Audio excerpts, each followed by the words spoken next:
Good evening and welcome to Thursday night in Holy Week. Our reading tonight is from the Gospel of Luke, chapter 23, beginning at verse 13. Pilate called together the chief priests and rulers and the people, and said to them, "You brought me this man as one who was inciting the people to rebellion. I have examined him in your presence and have found no basis for your charges against him. Neither has Herod, for he sent him back to us. As you can see, he has done nothing to deserve death. Therefore I will punish him and then release him." With one voice they cried out, "Away with this man! Release Barabbas to us." Barabbas had been thrown into prison for an insurrection in the city and for murder. Wanting to release Jesus, Pilate appealed to them again, but they kept shouting, "Crucify him! Crucify him!" Judas has acted, betraying and sealing Jesus' fate with a kiss. Amidst the darkness of the late night hour, soldiers and servants seize Jesus, their faces etched with triumphant smiles. As disciples scatter, Peter, filled with anger, pulls out a sword and swings it at those nearest Jesus.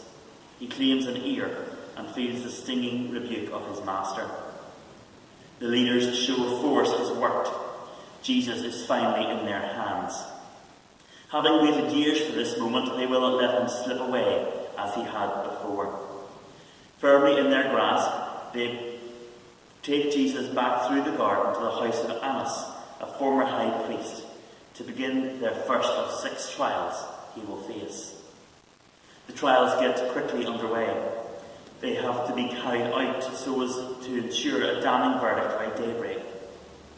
Passed on from the frustrated Annas to Caiaphas, the current high priest, Jesus is declared guilty of blasphemy as he breaks his silence.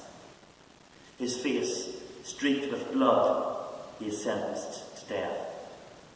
But it's a sentence they cannot carry out. Only Rome can.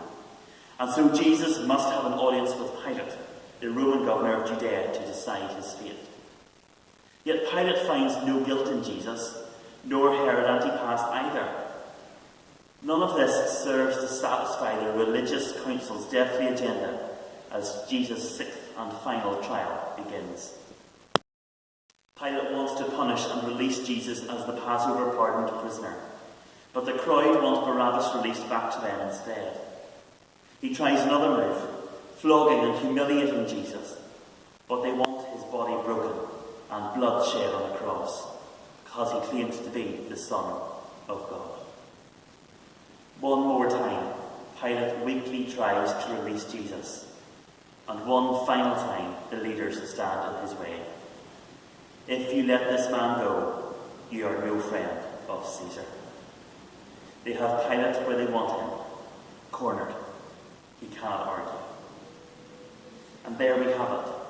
Jesus, the only perfectly innocent one that can grant life to the supremely guilty, is sentenced to die.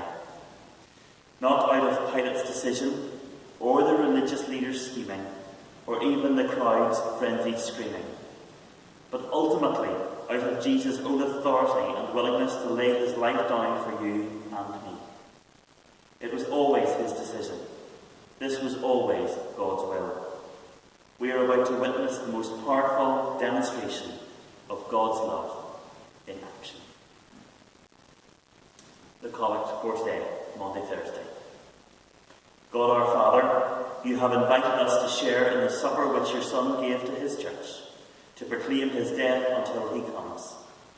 May he nourish us by his presence and unite us in his love, who is alive and reigns with you and the Holy Spirit, one God, now